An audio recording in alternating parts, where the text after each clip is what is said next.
Je me suis réveillé avec une sensation de mal au ventre. Sa main était sur mon dos, l'autre essayant de se glisser dans ma culotte. J'ai mal à la tête, mais pas à cause de l'alcool d'hier. Je n'aime pas le matin, CJ. Marmonnai-je. Je suis désolé. Il gémit mais ajouta ensuite, qu'en est-il de toutes ces histoires sur toi et Marc faisant l'amour toute la nuit? Je n'ai que 20 ans, grommelai-je. Oh, dit-il tristement, sa voix ayant le ton d'un chiot blessé. Cela m'a fait remettre en question mes décisions une fois de plus. À première vue, tout semblait parfait. J'avais troqué un homme de 40 ans absorbé par son travail contre un jeune homme qui me comblait d'affection. Marc a donné la priorité à sa carrière et à notre avenir, tandis que l'attention de CJ était toujours tournée vers moi. Marc n'était ni contrôlant ni agressif, mais nous nous disputions souvent. Quand j'ai défendu mon point de vue, il a simplement souri et s'est éloigné. Les choses n'étaient pas comme elles auraient dû être. Mon père a toujours cru qu'une épouse heureuse signifiait une vie heureuse et il a fait tout ce qu'il pouvait pour répondre aux besoins de ma mère. Mais Marc m'a regardé d'une manière qui m'a rendu fou. Si je lui refusais toute intimité, il l'ignorait et passait plus de temps à travailler sur sa voiture. Je détestais cette Mustang. Étrangement, plus je le rejetais, plus il devenait bavard, comme ma mère le prédisait, Ed. Quelques jours après avoir commencé à le rejeter, j'ai remarqué qu'il vérifiait sa montre plus souvent. J'ai également repéré un calendrier dans la cuisine avec le week-end à venir surligné en rouge, ainsi que plusieurs jours précédents. Quand j'ai fouillé dans son tiroir à chaussettes, j'ai trouvé une brochure sur un bordel d'élite de Las Vegas. Tout est devenu clair. La brochure présentait des femmes jeunes et attirantes prêtes à plaire à mon mari. J'étais abasourdi, mais ce qui me dérangeait le plus, c'était qu'il avait déjà annulé nos projets pour la journée, et qu'il n'était même pas encore midi. Je n'étais pas naïf. Je savais ce que cela signifiait. Il me laisserait derrière plus vite que sa Mustang ne pouvait passer de 0 à 60 mph. Cette nuit-là, je lui ai demandé de faire l'amour. J'étais en colère et cette colère s'est rapidement transformée en douleur. Il m'a simplement refusé. Ses paroles rapides et dédaigneuses. Il ne pensait même pas que cela valait la peine d'être reconnu. Alors que la frustration grandissait, je l'ai supplié. Allez, Marc, ça fait une semaine. Je ne suis pas d'humeur, répondit-il. Je peux vous aider. J'ai essayé de sourire, même si c'était difficile. Tout ce que je voulais, c'était me libérer de lui. S'il te plaît, chérie, laisse-moi te satisfaire. Je ne suis pas sûr, marmonna-t-il. On dirait que tu ne veux pas vraiment ça, peut-être dans une semaine. J'ai été choqué.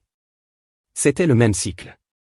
Dans lequel nous sommes toujours tombés, même si j'ai fait tout ce que je pouvais pour changer les choses. Marc a toujours eu le dessus. D'un autre côté, CJ m'adorait, me considérant comme divin. Il a fait tout ce que j'ai demandé. Mais pourquoi n'ai-je pas quitté Marc pour CJ? Il y avait deux raisons. Premièrement, j'aimais toujours Marc au fond, malgré son éthique de travail, son manque de responsabilité et son évitement de l'intimité. Deuxièmement, l'instabilité financière de CJ, malgré son amour pour moi, Marc avait un salaire à 6 chiffres. C'est peut-être pour ça que je suis resté.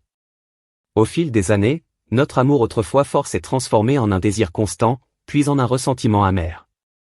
Alors que je pensais à la façon dont notre amour s'était fané. Le contact de CJ a envahi mes pensées. Il caressa doucement mes jambes, essayant de me remonter le moral sans me faire de mal. Son contact a toujours eu un effet sur moi, mais quand Marc essayait de le reproduire, cela m'irritait. J'ai demandé à CJ de me masser le dos et il a obéi. Je ne lui ai pas dit que ces attouchements constants me mettaient mal à l'aise, me distrayant de ce sur quoi je devais me concentrer. Mes seins, une fois améliorés par la chirurgie, étaient moins sensibles, contrairement à la façon dont Marc me touchait. Malgré cela, il était difficile de croire qu'il ne m'avait jamais trompé. C'était encore plus difficile d'admettre qu'il m'aimait vraiment à l'époque et maintenant, sans son besoin constant d'avoir raison dans chaque dispute, je n'envisagerais même pas de le quitter. Si Marc m'avait permis de prendre les devants, comme je l'avais espéré, nous aurions pu être beaucoup plus heureux ensemble. J'étais sûr que si j'avais eu le contrôle, j'aurais été une épouse contente et Marc aurait été l'homme le plus heureux du monde. Mais au lieu de cela, il me regardait souvent comme si je n'étais rien.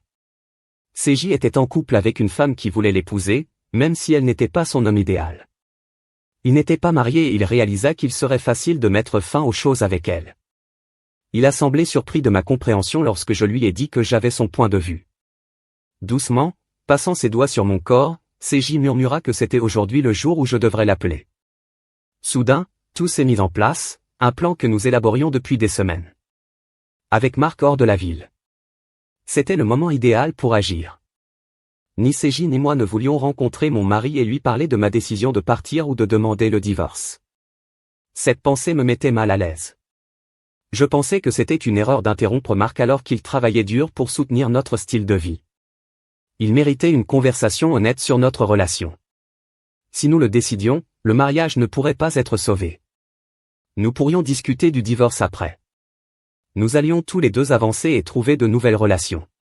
Ce n'était peut-être pas la solution la plus noble, mais c'était la décision que nous avions prise au cours des 2 décennies de notre mariage. Marc n'a jamais eu recours à la violence physique ni aux cris. Au lieu de cela, il recherchait toujours le compromis. Lors de désaccords, qui me frustraient parfois, il avait l'habitude de s'entendre trop facilement. Si un compromis n'était pas possible, il souriait d'un air espiègle et s'éloignait. Au fil des années, j'avais appris à interpréter ces signaux subtils. Derrière ce sourire malicieux se cachait un message, allez au diable. Vous n'obtiendrez rien si vous n'êtes pas d'accord. Qui a besoin d'intimité avec un quadragénaire quand je peux m'amuser à Vegas? À mesure que mon amertume grandissait, j'ai commencé à planifier ce que je prendrais en cas de divorce. Je voulais la maison, mes affaires et la majeure partie de son argent. J'avais également l'intention de réclamer la moitié de sa pension lorsqu'il prendrait sa retraite. J'ai consulté un avocat, préparé les papiers du divorce et discuté de mes projets avec ma mère et quelques amis. Même s'ils croyaient que je pouvais réussir, ils m'ont mis en garde contre de tels extrêmes. Ce qui m'a le plus bouleversé, c'est que même ma propre mère, qui avait toujours méprisé Marc, pensait que j'étais déraisonnable. Pourtant, leur désapprobation n'a fait que renforcer ma détermination. Mon avocat, motivé par la cupidité, a recommandé d'utiliser la pression mentale et la négligence comme motif de divorce. Bien que malhonnête, cette tactique m'a donné l'indépendance et le contrôle sur ma vie que je souhaitais si désespérément. Malgré mon ressentiment envers Marc, je savais que la vie serait difficile pour lui au début, mais il s'en remettrait. Si j'avais pris le temps d'en discuter avec lui, il aurait probablement essayé de faire un compromis ou de me convaincre du contraire. Parfois, des mesures extrêmes sont nécessaires pour attirer l'attention de quelqu'un comme si c'était l'un de ces moments. Prenant une profonde inspiration, j'ai décroché le téléphone. Le son de TR pouvait être entendu en arrière-plan, probablement celui des voisins livrant des meubles. J'ai composé le numéro que j'avais mémorisé au fil des années. Ça a sonné une fois et au milieu de la deuxième sonnerie, Marc a répondu. « Bonjour », dit-il avec désinvolture. J'ai hésité, la culpabilité m'envahit. « Marc », j'ai dit prudemment, « qui d'autre est là ?» Son ton désinvolte a atténué une partie de ma culpabilité. « Pourquoi tu m'appelles ?» demanda-t-il, sa voix exprimant sa surprise. J'ai réalisé qu'il avait raison. Je ne l'avais pas appelé depuis des années, sauf quand j'avais besoin de quelque chose. Il avait travaillé dur pour subvenir à nos besoins et je l'avais pour la plupart ignoré. Peut-être que cet appel nous serait bénéfique à tous les deux. Peut-être que je pourrais le laisser garder une plus grande partie de son argent pour lui. J'appelle parce que je suis ta femme. Lui ai-je rappelé, ma voix ferme. Alors que j'approchais de la fin de ce chapitre, un élan de libération m'a submergé et des gouttes de sueur ont coulé sur mon visage. À ce moment-là, Shannon est apparue, m'entraînant dans un baiser passionné. Son contact m'a submergé alors que j'avais du mal à reprendre mon souffle. Elle me tenait fermement et je ne pouvais pas lui résister. Je ne peux pas résister, chère Shannon, murmurai-je entre 2 baisers. Elle rigola et m'embrassa à nouveau, ses mots me tentant davantage, sois patiente, mon amour, ça en vaudra le poids. J'ai fait de mon mieux pour garder mon sang-froid pendant qu'elle me conduisait au bord de la folie. Il était difficile de croire que cela ne faisait que 3 mois depuis notre première rencontre. Juste au moment où je sentais perdre le contrôle, le téléphone a sonné, interrompant le moment, j'ai baissé les yeux pour voir Shannon s'amuser clairement, roulant des yeux et balançant ses jambes. « Oh bébé, c'est incroyable !» murmura-t-elle, visiblement agacée par l'interruption. « Qu'est-ce que tu me fais, Shannon ?» ai-je demandé, à peine capable de reprendre mon souffle.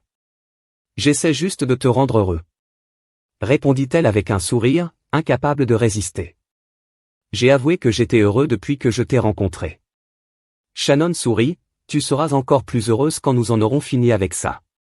Je m'attendais à ce que les déménageurs appellent, mais j'avais complètement oublié qu'ils étaient censés me prévenir de leur arrivée. Shannon ne s'est pas fâchée. Elle a continué à discuter de manière ludique avec moi, attisant mon enthousiasme. Alors que je commençais à nouveau à profiter pleinement du moment, mon téléphone sonna à nouveau. J'ai jeté un coup d'œil au numéro du familiar et j'ai échangé un regard complice avec Shannon. Elle croisa mon regard avec un mélange d'amusement et d'un sourire malicieux.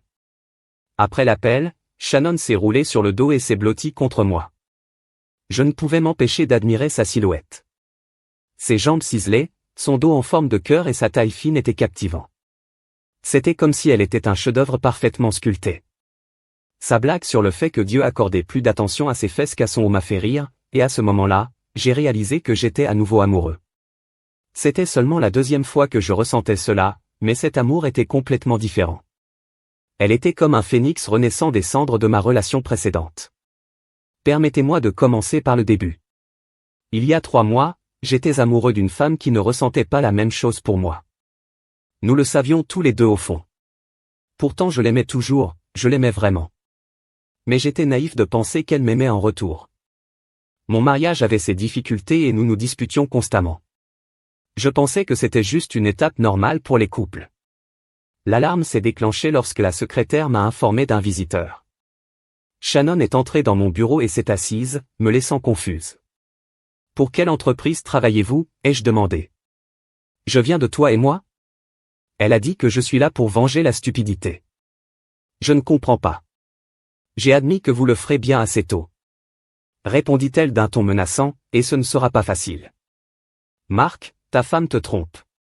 Elle l'a dit avec une telle assurance qu'au début j'ai cru l'avoir mal entendu.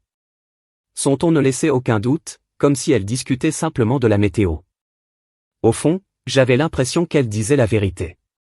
La révélation m'a frappé comme une tonne de briques. La sueur coulait sur mon front, mon cœur battait à tout rompre et les larmes menaçaient de couler. Dès que les vannes se sont ouvertes, les larmes ont commencé à couler. Gêné par ma vulnérabilité, j'ai caché mon visage, ne voulant pas que la femme aux cheveux roux voie ma douleur. Soudain, l'air autour de moi s'est rempli d'un parfum de cerise. Des mains douces ont levé ma tête pour m'offrir réconfort et soin. « Je suis vraiment désolé. » murmura-t-elle doucement. « Je ne m'attendais pas à ça. Je pensais que tu réagirais comme je l'ai fait quand je l'ai découvert. Je pensais que tu te mettrais en colère et que tu voudrais te battre. » Assise sur mon bureau, elle me regardait avec compréhension. Elle a doucement posé ma tête sur ses genoux et a passé ses doigts dans mes cheveux, m'apaisant. « Tu l'aimes, n'est-ce pas ?» Elle a demandé. Je secouai la tête. « Même si elle vous trahit, ne dit jamais rien de gentil à votre sujet et passe son temps à vous critiquer et à vous diriger, pourquoi vous souciez-vous toujours autant d'elle ?» Sa voix était douce, mais ses paroles m'ont fait réfléchir. Est-ce à cause de ses cheveux blonds et de ses gros seins ? CJ, expliqua-t-elle, aimait aussi les blondes aux gros seins. Soudain nos regards se croisèrent. Je ne comprenais pas pourquoi j'étais si en colère contre Shannon. Je l'aimais avant qu'elle se teigne les cheveux, répondis-je, et j'ai payé pour ses améliorations. Elle éclata de rire, me prenant haut. Dépourvu ? Quoi de si drôle ? J'ai demandé. Je dis juste la vérité. Elle a répondu, je te comprends. Mon ex-ignorant n'avait pas réalisé que sa femme idéale était en grande partie artificielle. Ça a dû te coûter cher pour la faire ressembler à ça. Je secouai la tête, me sentant confuse. Malgré cela, ma colère ne s'est pas apaisée. Shannon a ensuite révélé la vérité, comment elle avait rencontré CJ et quel plan secret ils avaient élaboré. Ils pensaient avoir trouvé le moyen idéal pour me déjouer et prendre la plupart de mes biens. Shannon s'est retrouvée dans une situation similaire, quoique moins éthique. Depuis le début, elle avait soutenu CJ, même lorsqu'il entamait des relations avec des femmes au bar où il travaillait à temps partiel, constamment à la recherche de la blonde parfaite avec des courbes, quelqu'un qu'il finissait par trouver. Mis à part les changements physiques que j'ai financés, elle semblait lui donner un sentiment de soin maternel. Shannon a décidé d'embaucher un détective privé pour recueillir des informations sur CJ. J'ai parlé à plusieurs reprises avec sa représentante, Sarah Price, avant d'accepter ses conditions. Même s'il n'était pas difficile de rassembler les informations, il s'est avéré inutile de lui faire honte. Sarah, une superbe femme rousse, a souligné à plusieurs reprises que puisque Shannon et Seji n'étaient pas mariés, l'information n'avait pas d'importance pour elle. Seji aurait pu larguer Shannon sans aucune conséquence. D'un autre côté, je pourrais utiliser les preuves et les dossiers de Sarah pour étayer ma position dans la procédure de divorce et éventuellement réduire mon règlement financier. Après des semaines d'observation et de planification, Shannon et moi nous sommes rapprochés. Un soir, tout a changé. Shannon, tu mérites quelqu'un de mieux que lui. Éloignez-vous et oubliez-la. J'ai dit que je ne pouvais pas partir avant qu'il n'en subisse les conséquences. Je ne laisserai personne m'oublier. Shannon raisonna. Sa détermination, claire dans ses yeux, n'est pas révélatrice. Ses projets vous ont déjà donné le dessus. Vous n'êtes pas émotionnellement attaché à eux comme moi, donc vous n'êtes pas piégé. Vous êtes jeune, magnifique et vous avez encore le temps de trouver quelqu'un qui vous traitera correctement. A-t-elle ajouté, même dans l'intérieur sombre de ma Mustang, ses yeux verts pétillaient, vous comprenez enfin, n'est-ce pas? Taquina-t-elle de manière ludique. Obtenez ce que j'ai demandé. Tu étais tellement concentré sur ta femme que tu n'as même pas réalisé que j'étais une femme, encore moins que tu t'intéressais à moi. Elle rigola, son rire me charmait. C'était des moments comme ceux-ci que j'aimais chez elle.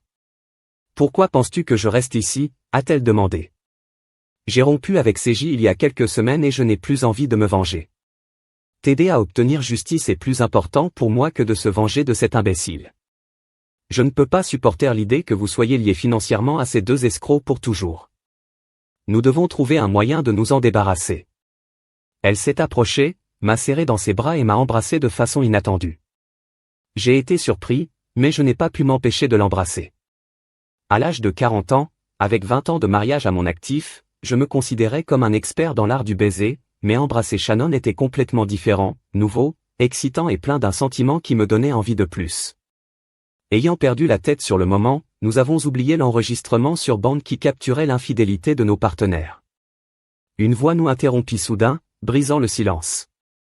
Shannon, vous êtes adorables ensemble, remarqua Sarah avec un sourire. Vous êtes mieux adaptés l'un à l'autre que vos partenaires actuels. Maintenant que vous êtes ensemble, nous pouvons laisser partir ces manipulateurs.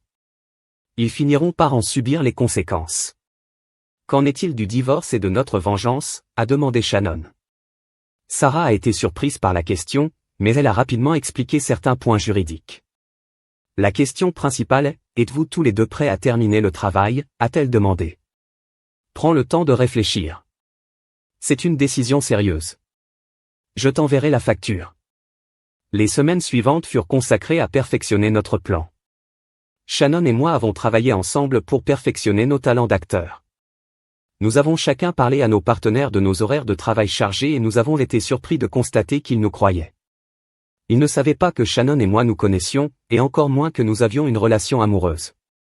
Cela nous a donné plus de temps ensemble, contribuant à la croissance de notre attirance, qui s'est finalement transformée en un amour profond. Un jour, j'ai appelé Shannon à son travail et lui ai dit que j'étais prêt. Nous sommes pratiquement inséparables. J'ai dit, tu es stupide. Elle a ri de manière ludique au téléphone. Ce n'est pas suffisant, répondis-je. Nous n'avons même pas encore eu d'intimité. Murmura-t-elle prudemment, se rappelant qu'elle pourrait être entendue au travail. Je suis sûr que notre amour sera incroyable, m'a-t-elle assuré. Tu n'en as aucune idée, dis-je. Mais elle ajouta, tu sais que je n'ai pas les mêmes qualités que ta femme. Pourquoi cela devrait-il importer, ai-je objecté. La véritable essence de faire l'amour est d'être avec quelqu'un que vous aimez et que vous voulez plaire. Les larmes aux yeux et la voix tremblante, elle a finalement exprimé ses sentiments. Je t'aime aussi, Marc, et je te le promets. Promis, ce sera toujours comme ça. Tu peux m'avoir tout quand tu veux. Je suis à toi. J'étais abasourdi. Personne ne m'avait jamais exprimé son amour avec autant de passion et d'éloquence, pas même ma femme. Je n'ai jamais dit ces mots à personne auparavant, dis-je solennellement, pas même à cet imbécile, Seji. Je n'en ai jamais douté, m'a-t-elle assuré.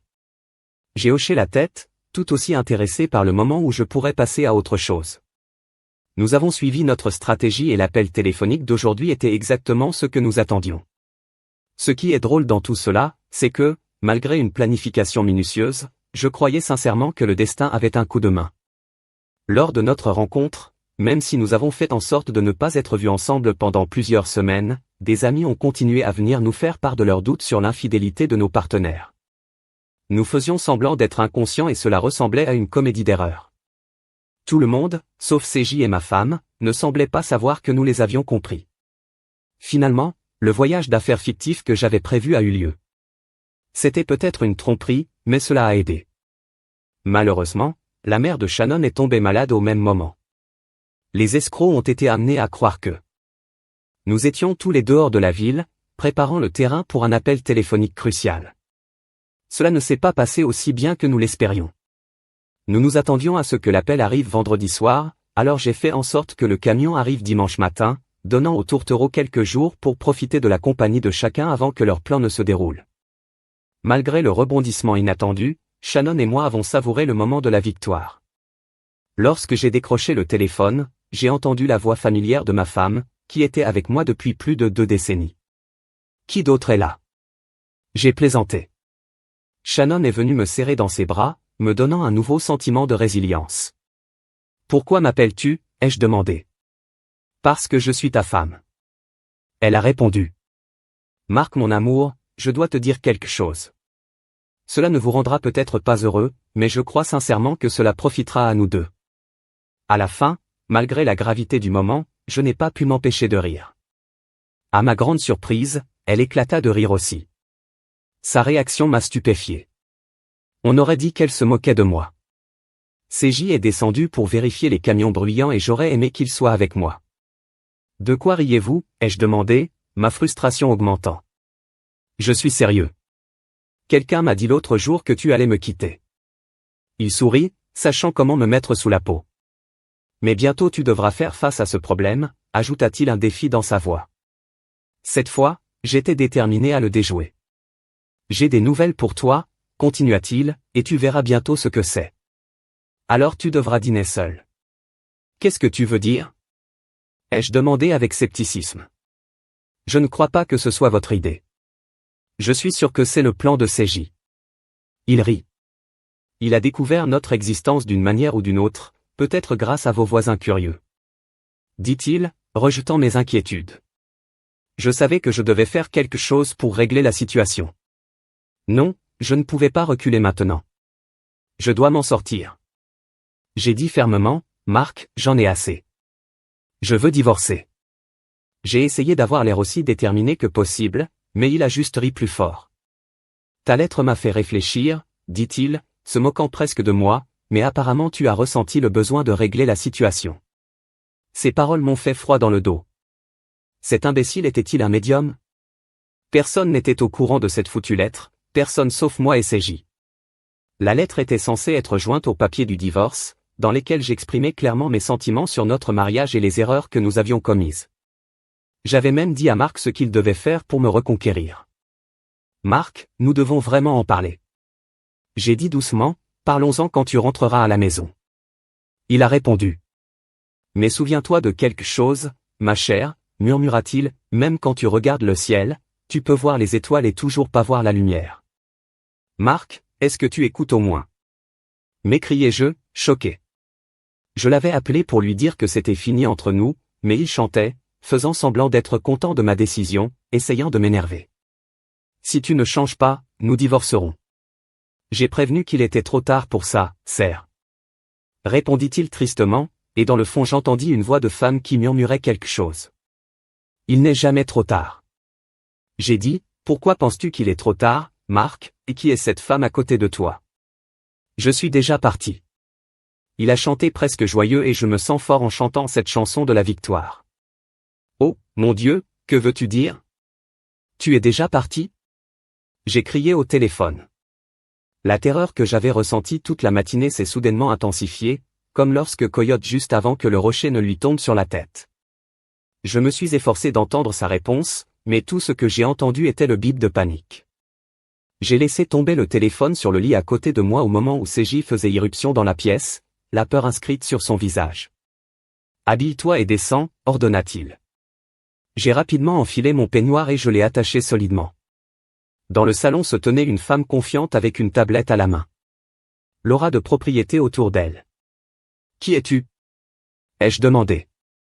Sors de chez moi. Elle m'a regardé froidement puis s'est détournée. Je me sens généreuse, dit-elle. Je comprends que vous puissiez ressentir de la colère et du ressentiment dans cette situation, mais vous devez vous comporter avec respect et partir avant la fin de la journée. Vous avez un peu de temps pour préparer vos affaires. Je ne bouge pas. J'ai répondu fermement. Cette maison appartient à moi et à mon mari. Nous avons presque fini de payer pour cela, vraiment. Dit-elle avec un rire froid. CJ, appelle la police. Cela accélérera les choses. À ce moment-là, c'était comme si le temps s'était arrêté. J'étais sous le choc, essayant de tout traiter. Puis en cas, l'ami proche de Marc et mon propre ami, le chef de la police, est entré. La femme lui a tendu une pile de papiers et il a hoché la tête en signe d'approbation. Avant de s'approcher de moi. Il a regardé CJ devant moi et a demandé, « C'est lui ?» Confus. J'ai demandé qui. Il m'a calmé, essayant de m'aider à comprendre. Je me demande juste si c'est la personne pour qui vous avez quitté votre mari. C'est très courageux de votre part de l'amener dans l'ancienne maison de Marc. Avant que je puisse pleinement comprendre ses paroles, la femme joyeuse l'interrompit en demandant, « Est-ce lui ?» Elle a fait le tour de CJ puis s'est tournée vers moi avec un sourire. Ils ont dit, « Tu étais naïf, mais j'ai dû le découvrir par moi-même. » De quoi parles-tu ? Ai-je demandé, essayant toujours de reconstituer les choses. La moitié des femmes de la ville se demandent pourquoi vous avez quitté votre mari pour un homme moins viril et sans revenu. Taquina-t-elle en souriant. Tina a dit, il y a peut-être une part de vérité dans les rumeurs selon lesquelles le silicone et une grosse poitrine affectent le cerveau. Laissez-moi vous expliquer. Le chef de la police est intervenu, s'est approché de CJ et a commencé à l'interroger. Et, mon pote, tu sais ce qu'une femme dit à un homme qui a un très gros organe masculin ? CJ eut l'air confus et répondit, non, je ne sais pas, rit le chef. Comment as-tu pu ? Ces paroles provoquèrent des rires entre lui et la femme rondelette qui se tenait à proximité. On peut continuer ? Demanda la femme en essuyant ses larmes de rire. Bien sûr, le chef a répondu, faites vos valises et partez. Mais Marc a vendu la maison. J'ai protesté. C'est ma maison, ai-je argumenté. J'ai décidé de le garder, même s'il l'a payé. Le chef est intervenu. Il l'a acheté avec son propre argent.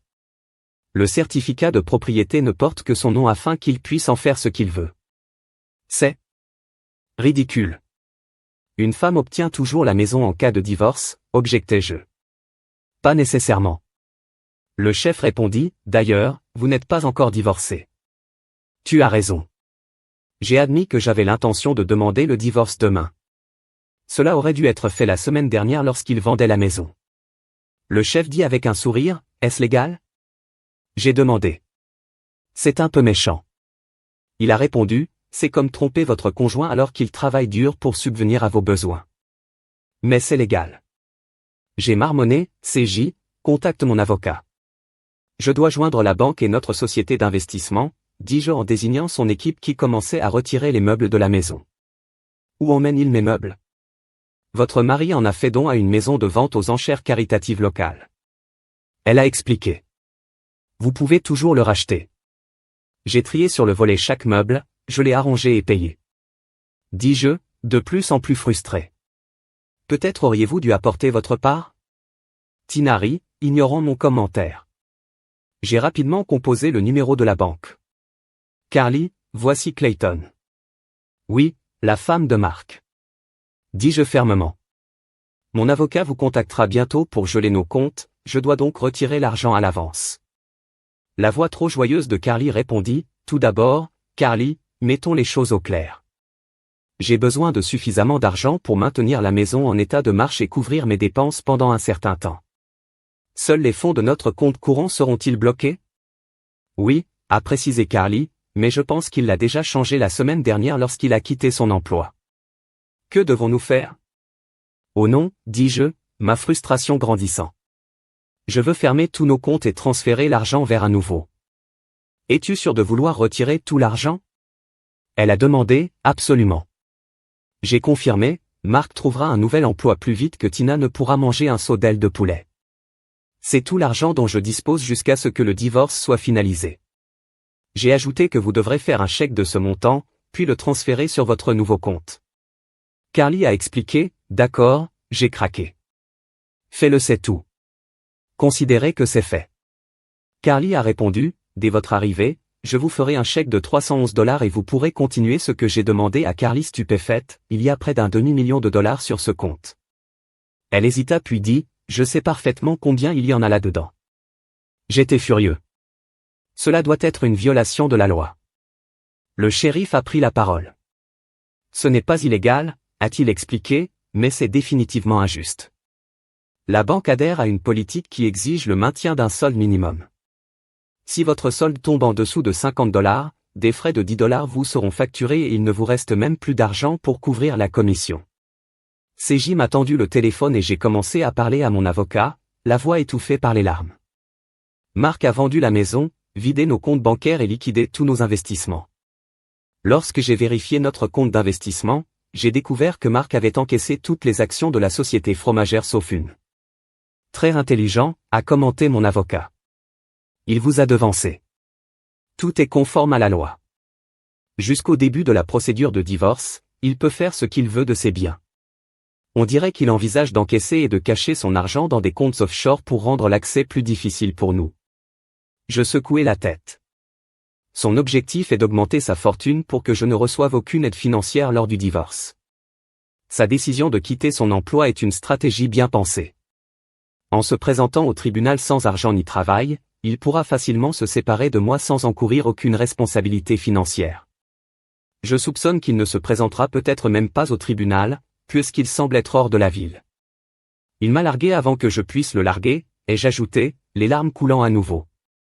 Mon avocat m'a demandé, comment vas-tu lui remettre les papiers du divorce si tu ne sais pas où il se trouve? Je me demandais à voix haute s'il était possible de divorcer sans toutes les difficultés. Et si tu abandonnais le divorce? Ai-je demandé, espérant une solution plus simple.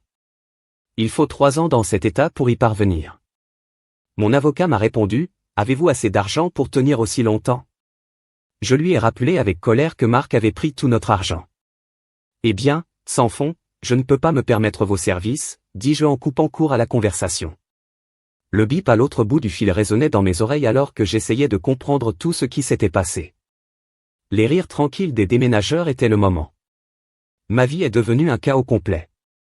N'ayant nulle part où aller, j'ai cherché refuge chez ma mère. Mark, mon ex-mari, n'a pas perdu de temps pour se débarrasser soigneusement de toutes nos affaires. Soit il les vendait, soit il les donnait sans hésiter. Ses chers Mustang et sa fidèle Jeep d'hiver ont été prises, me laissant uniquement avec ma nouvelle Lexus. Cependant, j'ai vite réalisé que je ne pouvais pas gérer le paiement de la voiture et celle-ci a finalement été confisquée. Ayant désespérément besoin d'aide, je me suis tourné vers plusieurs avocats pro bono. Après avoir entendu les détails de ma situation, presque tous sont arrivés à la même conclusion, je devais créer de sérieux problèmes pour résister à ces actions. Mark avait agi intelligemment et dans le respect de la loi. Le mariage n'oblige pas légalement un homme à rester avec sa femme et aucune règle n'interdit la vente d'une maison en copropriété. Mark avait parfaitement le droit d'accéder au fond de nos comptes en tant que propriétaire du compte principal. Dans cette situation, il était sorti victorieux. Malgré mes tentatives pour le contacter, son numéro de téléphone a été déconnecté. J'étais sûr qu'il m'avait laissé un indice, mais j'avais été trop inattentif pour le remarquer. Les jours s'écoulèrent sans qu'il ait un mot, qui se transformèrent en semaines, puis en mois. Le premier mois, j'ai perdu CJ2. Il essayait de gagner assez d'argent pour un appartement après que sa petite amie l'ait largué. Le même jour, Mark a disparu. Cela semblait être une incroyable coïncidence. Un jour, alors que j'écoutais la radio, je n'ai pas pu retenir mes larmes. Les Eagles, un groupe que je connaissais à peine, avaient une chanson interprétée par Glenn Frey qui a touché une corde sensible en moi. Les paroles qu'il m'avait chuchotées ou chantées ce jour fatidique résonnaient dans mon esprit et je ne pouvais m'empêcher de pleurer. Mes journées étaient remplies d'un travail épuisant. Je nettoyais les chambres d'hôtel 6 jours par semaine avec ma mère. Les invités que nous servions me rappelaient souvent mon ancienne vie. J'avais l'habitude de prendre mes avantages pour acquis, estimant que je méritais plus, mais après quelques jours de lutte pour joindre les deux bouts, j'ai commencé à éprouver des remords pour la façon dont j'avais traité Mark. Je me suis rappelé que je dépensais toutes les 2 semaines plus en cosmétiques que mon salaire actuel. J'ai ressenti des regrets. À 43 ans, j'avais l'impression que mes options étaient limitées. Étrangement, après 3 ans de difficultés et de mauvaise alimentation, j'ai pris du poids et j'ai arrêté de me teindre les cheveux. Un jour, je suis rentré chez moi et j'ai trouvé une invitation qui m'attendait. Le lendemain, je suis allé au café voisin. J'ai découvert que le message venait de Marc, même s'il n'était pas signé. J'ai réalisé que Marc aurait pu prendre tout notre argent, mais à la place il a laissé un montant inhabituel, un 311. Cela faisait 3 ans, 1 mois et 1 semaine qu'il ne m'avait pas largué. À ce moment-là, j'ai réalisé que ma punition était terminée.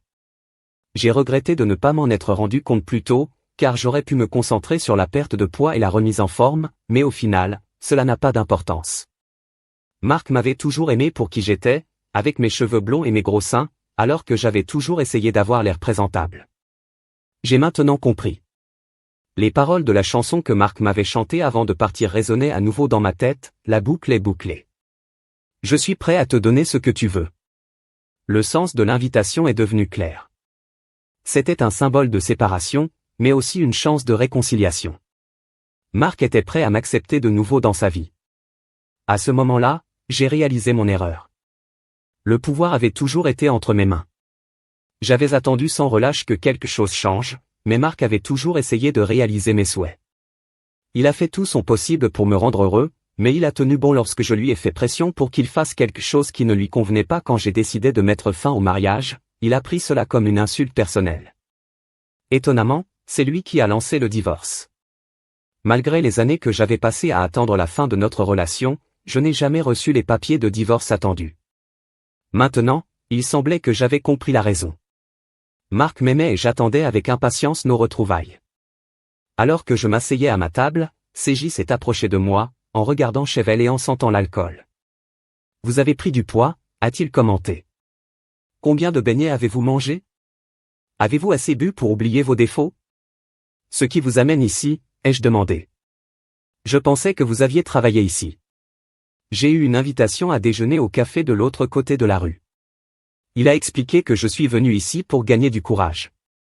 Strange, a-t-il fait remarquer, semble être trop une coïncidence. Que veux-tu dire? J'ai demandé confus. Il se pencha plus près et dit que j'avais également reçu une invitation. Je l'ai regardé incertain de ce qu'il voulait dire. Y a-t-il un secret dans le vôtre? Il a demandé. Ce n'était pas un secret. J'ai répondu que c'était la façon de Marc de montrer qu'il voulait que je revienne. Qu'est-ce qui a été écrit exactement dans l'invitation, a-t-il demandé? Je l'ai lu à haute voix. Nous avons bouclé la boucle. Je suis prêt à vous donner ce que vous voulez. Tu as raison. Dit-il. Le vôtre est différent du mien. Dans ma note, il y avait une question, pourquoi un écureuil cache-t-il les noix dans un nid? Pour être honnête, je n'en ai aucune idée. Dis-je en riant de la bizarrerie de tout cela. Je pense que c'est un signe que Shannon veut que je revienne. CJ a conclu. Les écureuils cachent des noix pour les protéger des oiseaux, a-t-il dit, s'arrêtant. Et c'est une métaphore des femmes. Shannon a clairement indiqué qu'elle ne voulait pas de moi avec d'autres femmes. Je pense qu'ils ont conspiré pour nous rassembler après tout.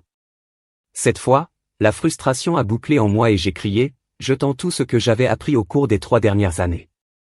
Si Marc veut que je revienne, il devra faire un effort sérieux. J'ai déclaré, me rassemblant. Déterminé, j'ai quitté le bar et je me suis dirigé vers le café de l'autre côté de la rue. Alors que je m'asseyais à une petite table, j'ai regardé autour de moi et j'ai vu CJ entrer dans le café. Il s'est assis à la table suivante entouré de 2 gars de l'université qui étaient absorbés dans un jeu, leurs sacs éparpillés. J'ai étudié l'expression confuse de CJ, réalisant quelle était son erreur. Malgré mon effrayant effréné, il était trop enveloppé de parler aux autres gars pour me remarquer. Plus tard, quand il a pris place, le sac du gars a glissé hors de contrôle et a volé dans sa direction, renversant son verre. Enragé, CJ s'est levé mais a été immédiatement touché dans l'aine par un autre sac tombant de la table. L'un des gars a essayé de le jeter mais a raté. Malheureusement, son pied a claqué dans les genoux de CJ et CJ laissa échapper un cri fort. Je me suis précipité vers lui alors que les serveurs essayaient d'aider, mais tout ce qu'ils pouvaient faire était de l'aider à se lever. Lorsque l'ambulance est arrivée pour l'emmener à l'hôpital, je lui ai expliqué qu'il avait tout mal compris, malgré sa douleur. Il a demandé, « Que voulez-vous dire ?»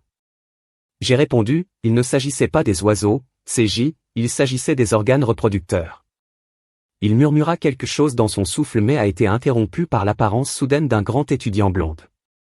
Elle est venue vers moi à mâcher de la gomme et à tenir une mallette. « Êtes-vous Clayton ?» Elle a demandé. « Oui », j'ai répondu brusquement. Elle m'a tendu une pile de papier et a dit, « Il s'agit d'une liste de ses demandes. Pourquoi ne lui demandez-vous pas vous-même » Elle siffla avant de s'éloigner. J'ai regardé autour du café et je l'ai vu, Marc. Le sens de l'énigme est devenu clair pour moi en un instant. Un cercle complet ne signifiait pas nécessairement le retour de Marc. Cela signifiait l'accomplissement de mes désirs. Cette réalisation m'est venue après Marc et moi avons divorcé. Après notre rupture, la vie que j'avais autrefois et perdue était ce que j'avais vraiment envie. J'ai raté une vie simple et, surtout, aspiré à une réunion avec Marc. Et il était là, juste devant moi. Il avait l'air bien, mieux que la dernière fois que je l'ai vu. Il avait l'air heureux et content. Mais il n'était pas seul. Il y avait une femme avec lui, jeune, aux cheveux roux et clairement enceinte. Entre eux, une petite fille se tenant les mains. Elle avait la couleur des cheveux de Marc et les yeux verts brillants de sa mère. La fille portait le sourire unique de Marc. Peut-être qu'elle l'a hérité de lui. Dès que je les ai vus ensemble, au fond, je savais que c'était la fin. Essayer de maintenir un navire de relation avec Marc était inutile. Il était émotionnellement détaché. Maintenant, il était inutile d'essayer de reconquérir son amour. La rousse avait capturé son cœur en lui offrant l'amour, la compagnie et même les enfants. J'ai regardé les papiers de divorce et j'ai vu l'hostilité évidente de Marc envers moi. Mon objectif avait été d'obtenir une compensation financière grâce au système judiciaire. J'avais besoin de son argent, pas de lui. Mais à la fin, je n'ai pas eu non plus. Il m'a divorcé, citant le fait qu'il m'avait quitté, ce qui lui a permis de garder tous ses biens et de commencer une nouvelle vie sans aucun lien avec moi. Histoire 2, mon meilleur ami Simon a essayé de me persuader de rejoindre l'armée, en plaisantant qu'il voyagerait dans le monde, rencontrerait des gens intéressants, puis les détruirait. Malgré l'humour sombre, j'ai décidé de rejoindre la même unité que lui et même je me suis porté volontaire pour l'unité des forces spéciales où il a servi. Les séances d'entraînement intenses étaient difficiles, mais avec Simon à mes côtés, ils étaient supportables. Notre groupe a été envoyé dans une ville animée où la vie semblait relativement calme. C'est là que j'ai trouvé l'amour et épousé rapidement mon Pam bien-aimé. Elle est devenue mon partenaire de vie et ensemble, nous avons eu 2 belles filles, Kate et Melissa, âgées de 6 et 5 ans. J'avais servi pendant 10 ans et je m'étais marié depuis 8 ans. Contrairement aux autres unités de l'armée, les miennes n'ont pas besoin de déploiement fréquent. Nous partions pendant quelques jours ou jusqu'à 2 semaines à la fois, mais pas souvent. J'ai eu de la chance. La maison était là où j'étais la plupart du temps, presque tous les jours de l'année. La vie était aussi ordinaire et stable que possible. À un moment donné, j'étais marié à une femme que j'adorais, avec une famille qui signifiait tout pour moi. Mais tout a changé quand Osama Ben Laden a mené l'horrible attaque terroriste. Mes amis, Simon et moi avons été invités à nous déplacer en Irak la même année. Dire au revoir à nos proches était difficile, mais Pam et moi avons pris la responsabilité pendant que nous exercions nos fonctions pendant la préparation et l'invasion. Nous avons hâte de rentrer à la maison. Notre anticipation s'est estompée lorsque nous avons reçu une ordonnance du commandant régimentaire du département politique pour rester en Irak et continuer la lutte pour préserver la paix. Simon, connu pour son esprit, n'a pas pu résister à taquiner le politicien, « Monsieur, se battre pour la paix, c'est comme essayer de préserver l'innocence en ayant des rapports sexuels », a-t-il grommelé, la pièce a éclaté dans le rire et l'orateur laissé dans le désespoir. Nous ne savions pas que le monde se révélerait plus brutal que l'offensive elle-même. Contrairement à l'invasion, où l'ennemi portait des uniformes, les opérations de maintien de la paix étaient beaucoup plus dangereuses. Notre unité a passé des semaines derrière les lignes ennemies, revenant à la base pendant seulement 2 semaines de répit. Il était impossible de déterminer notre emplacement exact, et l'incertitude était tenue sur nous car nous ne savions pas quand nous pourrions rentrer chez nous. Pour rester en contact avec ma famille, je suis allé sur Skype tous les soirs pour discuter avec Pam, Kate et Melissa. C'était ma façon de m'assurer qu'ils n'oublieraient pas mon visage pendant mon absence. Mais 3 semaines après notre dernière mission, la situation s'est aggravée. Nous avons été chargés d'attaquer une rumeur selon laquelle une base a 100 soldats ennemis.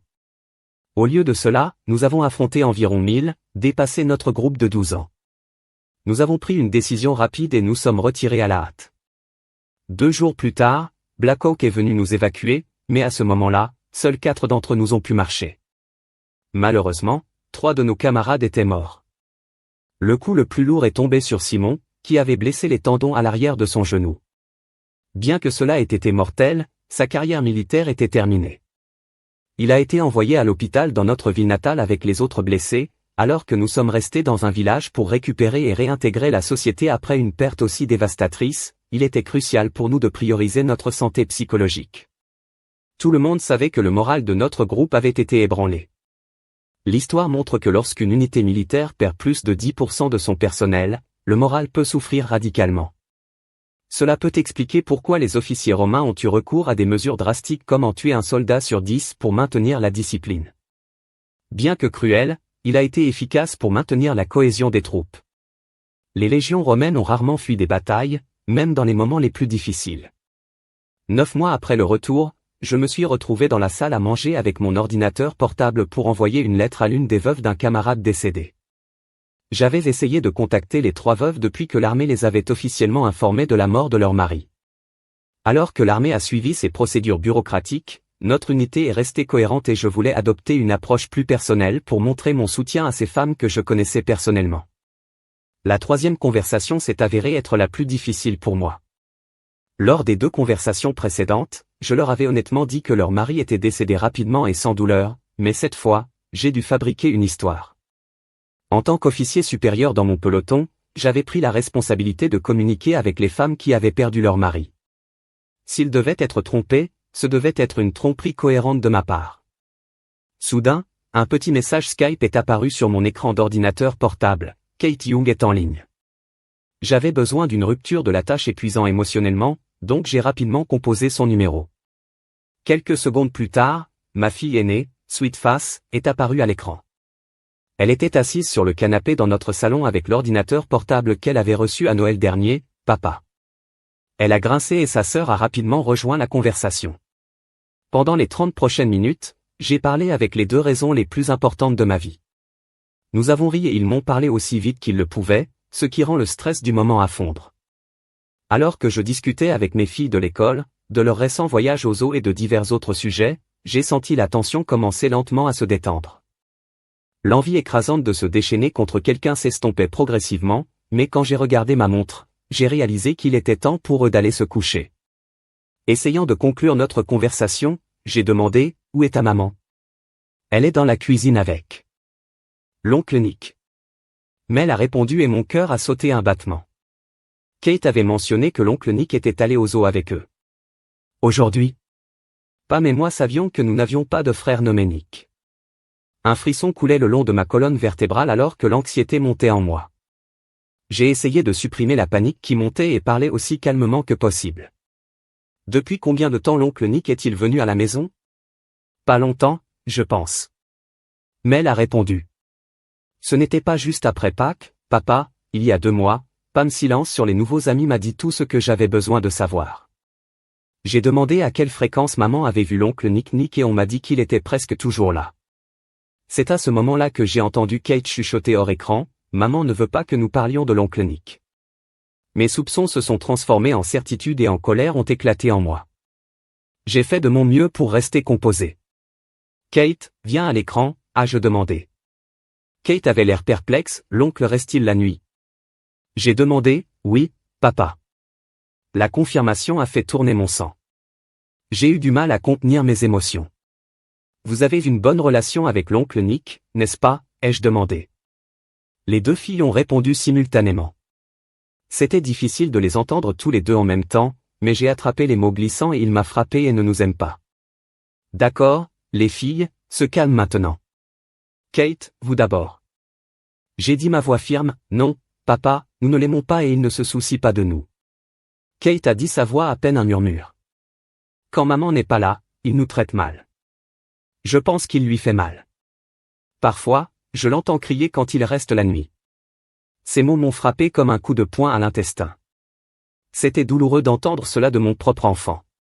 Servir dans l'armée m'avait appris à penser rapidement dans des situations de grande presse. J'avais développé une compétence pour gérer les circonstances mortelles. Mais c'était différent. Cette veste appartient-elle à Nick? Ai-je demandé, essayant de me stabiliser. Oui, papa. Kate a répondu. Puis-je le prendre et vérifier s'il y a un portefeuille dans l'une des poches? Kate a rapidement suivi mes instructions. 5 minutes plus tard, j'avais le nom complet de Nick, l'adresse, le numéro de licence et sa carte de sécurité de l'employeur. Kate m'a aidé à trouver des détails sur sa voiture, y compris la marque, le modèle et le numéro de plaque d'immatriculation. D'accord, les filles, j'ai besoin de passer un appel téléphonique rapide.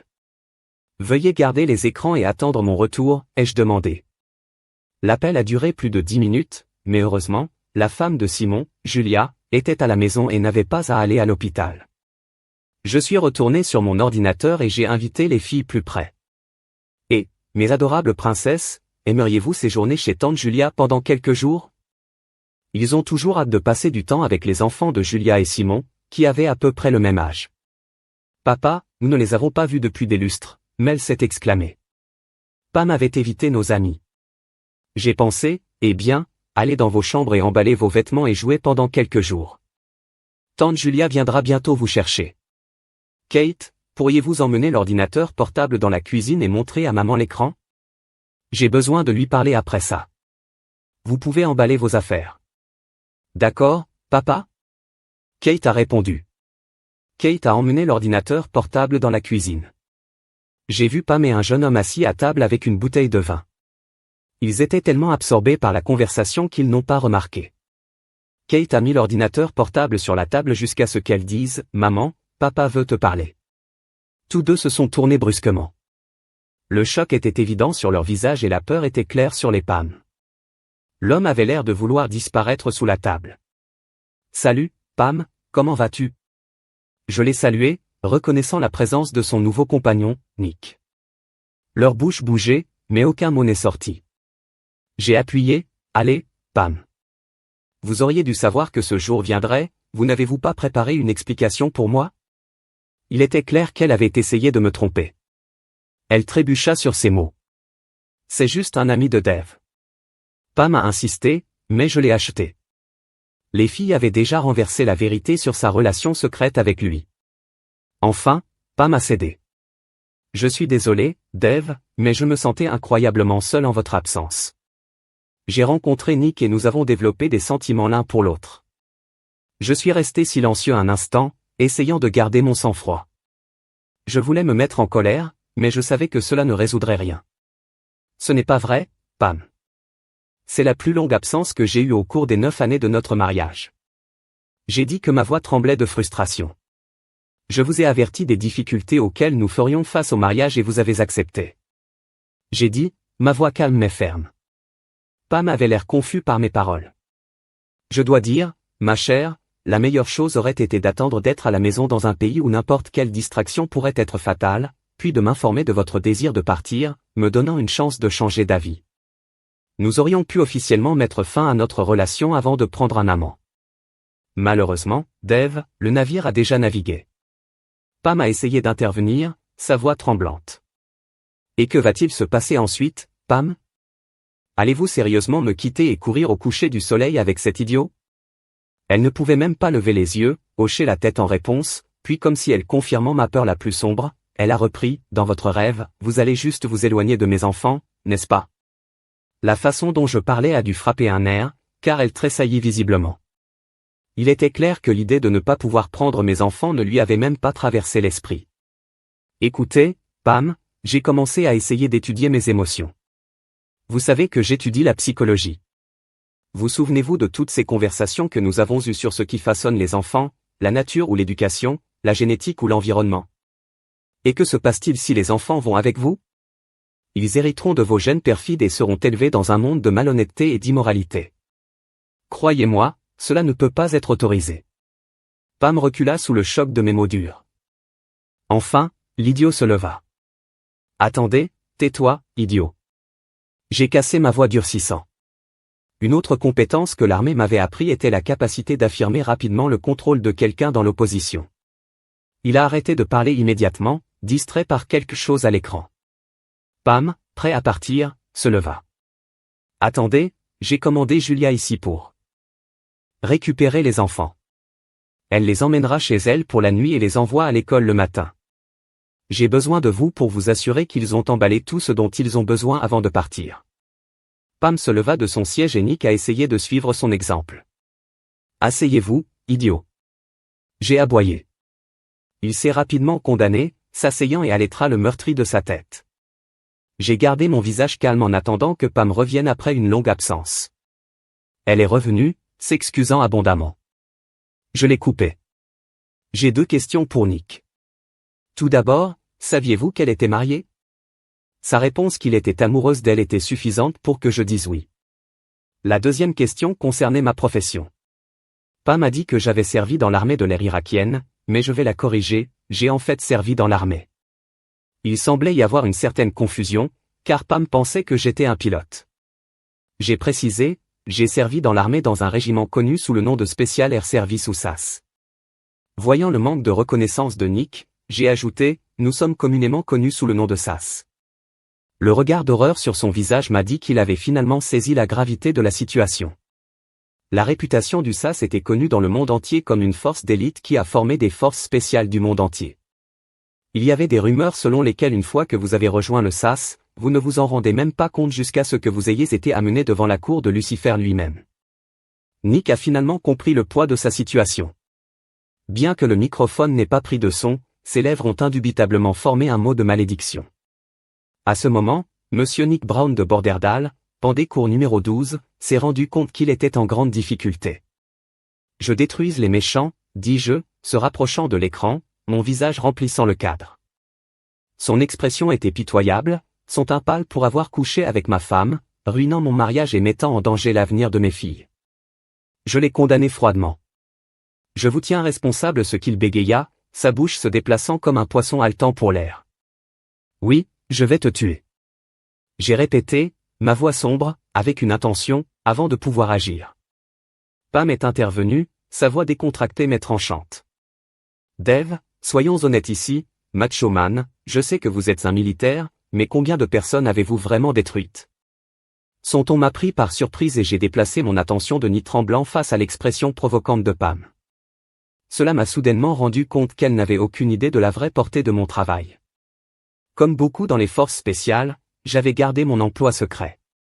Seul notre cercle intérieur était au courant de ma participation au SAS. Au lieu d'exploser de colère, j'ai répondu calmement, je suis à la base depuis la semaine dernière, donc je n'ai eu à détruire personne. Mais la semaine précédente, j'ai détruit environ 10 ou 12 adversaires. Ce fut une semaine relativement calme. Je n'ai pas suivi le nombre exact car à ce moment, cela ne semblait pas significatif. Le visage de Pam était plein de surprise alors que je continuais. La plupart d'entre eux ont été abattus. Mais un homme m'a pris au dépourvu pendant que je rechargeais. J'ai dû me défendre en le poignardant. Je visais vers le haut, perçant son cœur à travers le diaphragme. Ils disent que le chemin du cœur d'un homme est à travers son estomac. J'ai regardé Nick, un homme maintenant rempli d'une peur intense. Chérie, il est important pour vous de comprendre que je n'ai pas de mauvais sentiments envers ces gens. Ils faisaient juste leur travail, dis-je, essayant de rester calme. Je n'ai ressenti aucun remords pour les hommes que j'ai détruits, même lorsque j'ai été témoin de leur mort. Mais imaginez ce que je fais à ceux que je méprise sincèrement. Remarquant la peur de Nick, j'ai déplacé mon attention vers lui et, restez-vous toujours ici, idiot? Plus loin de ma maison, meilleures est vos chances de survie. Rassurez-vous, ma lame est destinée à vous et c'est un serment que vous n'oublierez jamais. Avec une forte exclamation, Nick sauta de sa chaise et sorta de la pièce. J'ai entendu la porte claquer. Maintenant, Pam, assis là, ressemblait à un poisson rouge. Son expression une souffrance. Je lui ai donné le temps de récupérer, sachant que ses pensées étaient probablement loin d'être positives. Finalement, elle parlait, sa voix à peine un murmure. Allez-vous me détruire aussi? Sa question m'a fait faire une pause. Je n'avais pas encore décidé de son sort. Je n'ai pas encore pris de décision, Pam. J'ai répondu, gardant mon ton contrôlé.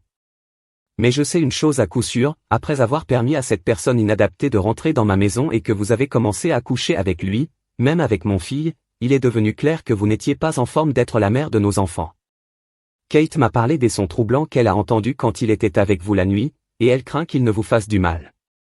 L'expression déjà terrifiée de Pam s'est transformée en une pure horreur alors qu'elle entendait cette révélation. Une chose est sûre, j'ai continué, mes filles grandiront avec une compréhension approfondie de ce que je ressens à propos de l'infidélité. J'ai rassemblé mes pensées et passé de la colère émotionnelle à une perspective plus efficace. Des études ont montré que la mort d'un parent peut parfois avoir moins d'impact sur les enfants que le bouleversement du divorce. Pam est restée silencieuse alors qu'elle comprenait exactement ce que signifiait cette déclaration, deux options désagréables, aucune des deux n'était attrayante. Non, Pam, dis-je finalement, adoucissant. Je pense qu'il serait inacceptable de vous faire du mal. Je me soucie de vous et jusqu'à présent, je n'ai aucune raison de vous considérer comme une mauvaise mère. Mais écoutez, si je trouve Nick un jour et que vous êtes avec lui, je n'hésiterai pas à vous blesser aussi. Aller à la police ne vous sauvera pas, et si vous ne préparez pas les papiers de divorce à signer lorsque je rentrerai à la maison, les conséquences seront graves. Je m'arrêtai, laissant le poids de mes mots pénétrer. Faites des recherches, Pam. De nombreux criminels ont été condamnés sans que leur corps soit jamais trouvé. Rassurez-vous, votre cas ne sera pas une exception. J'ai regardé comprendre lentement sur son visage. Elle semblait sur le point de se décomposer. Allez-vous vraiment tuer Nick, a-t-elle demandé, sa voix à peine audible. J'ai pris une profonde inspiration avant de répondre. Ce pays m'a changé. J'ai vu trop de morts, j'ai pris trop de vies pour avoir un semblant d'humanité. Quand j'ai terminé avec Nick, je ne me sentirai pas coupable. Les yeux de Pam se remplissaient de larmes pour la première fois. Je voulais juste que tout se termine. Rappelez-vous cela, Pam. Je l'ai averti. Si vous vous étiez comporté différemment, j'aurais peut-être compris. Après le divorce, je vais obtenir la maison et la garde complète des enfants. Le calendrier des visites sera déterminé par moi car je pense qu'il est dans le meilleur intérêt des enfants. Après mon retour, vous devrez trouver un nouvel endroit où vivre, mais je vous aiderai avec les frais de subsistance pendant une période raisonnable jusqu'à ce que vous puissiez vous remettre sur pied. Je vais vous donner les détails d'un avocat de l'armée, car les juges civils en parlent généralement bien. Après mon retour, je prévois de travailler comme instructeur à la base afin que je puisse être à la maison avec nos filles tous les soirs. Je l'ai regardé une dernière fois, Weck, fais bien sans toi. J'ai dit que ma voix résolue. J'ai décidé que je ne reviendrai plus ici. Avant de partir, je m'inquiétais de la façon dont je gérerais la situation à la main, mais j'ai rapidement réalisé que ce n'était plus une préoccupation. Maintenant, j'étais plus préoccupé par la façon dont la prise de vie plus pèserait sur mon âme. C'était un lourd fardeau. Bonne nuit, Pam. Veuillez ne pas me contacter par email ou par téléphone jusqu'à mon retour. Je ne veux pas de surprise qui m'attend à mon retour.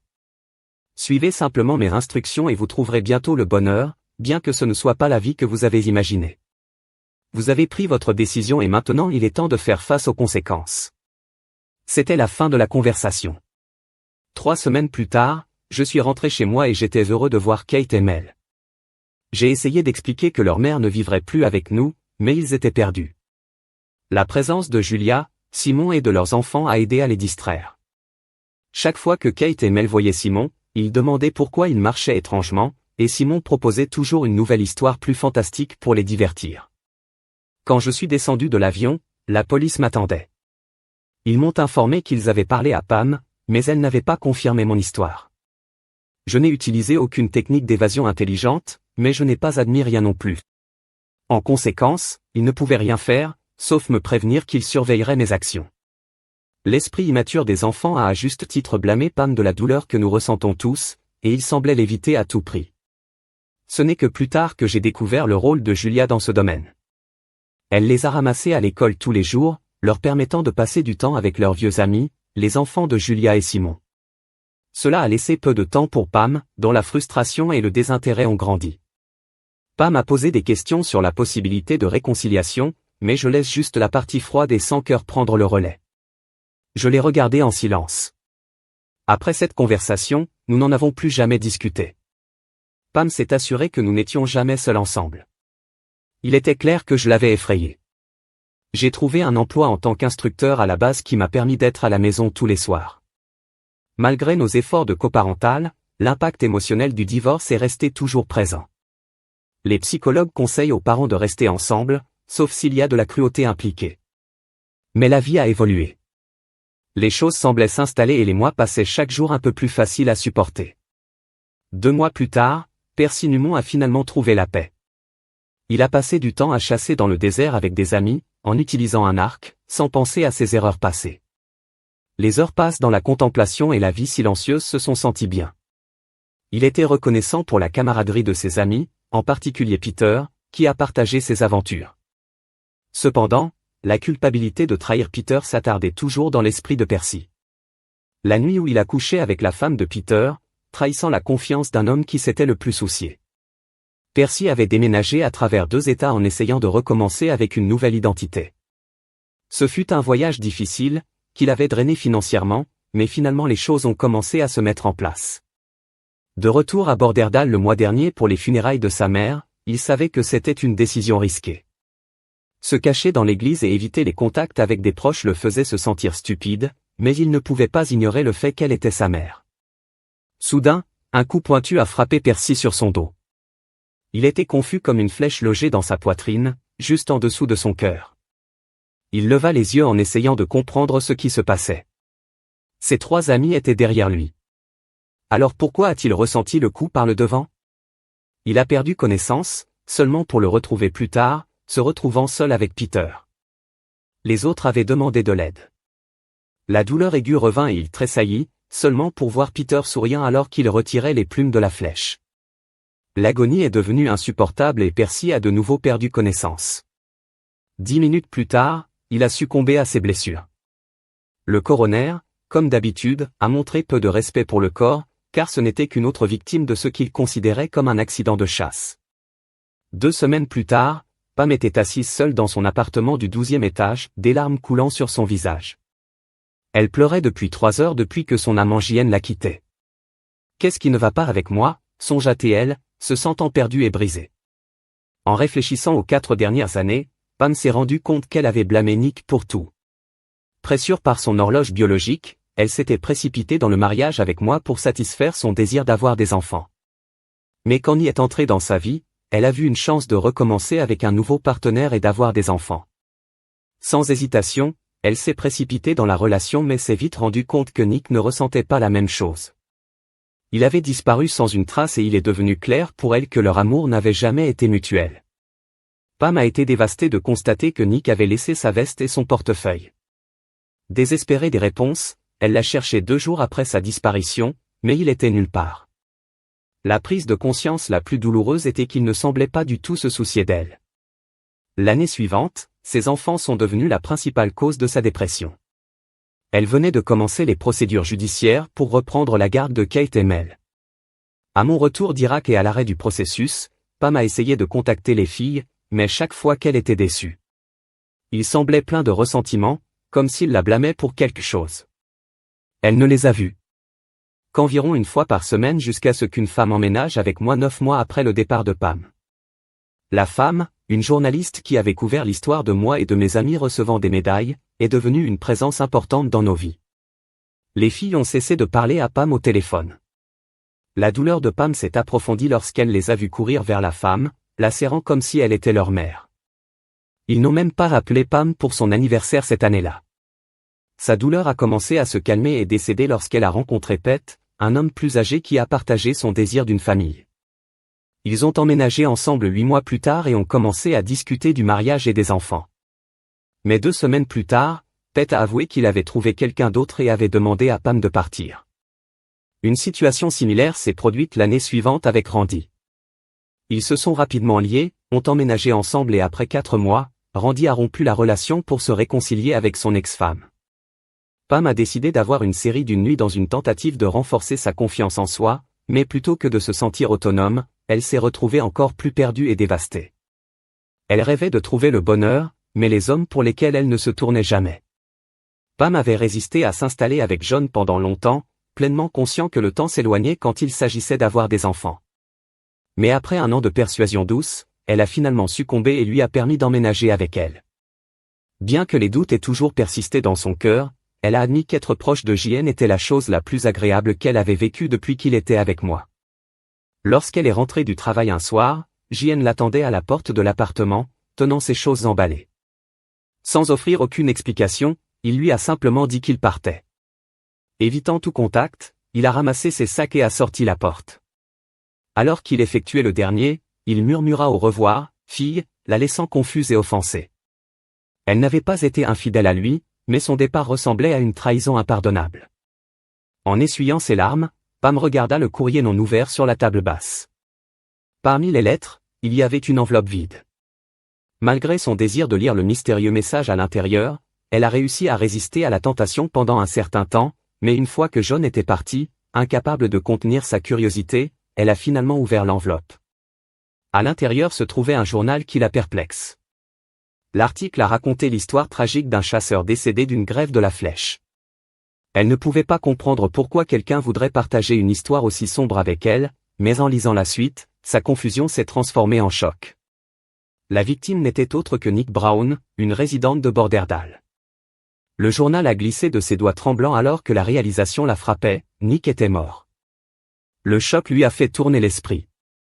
Elle pensa à Nick, puis Pete, puis les hommes rendis qui étaient venus et partis de sa vie. Mais finalement ses pensées se sont installées sur moi. Elle a essayé de se convaincre qu'elle ne pensait pas à moi, mais au fond elle savait qu'elle était il y a des années. Elle avait tout, mais en essayant de retrouver le dernier morceau d'elle-même, elle avait tout perdu. Choquée par cette prise de conscience, elle regarda à travers la porte coulissante du balcon et regarda le vaste parking 12 étages plus bas. La vue était à la fois immense et fascinante. C'est alors qu'elle comprit qu'elle était la seule responsable de son malheur. Elle avait besoin de passer à autre chose.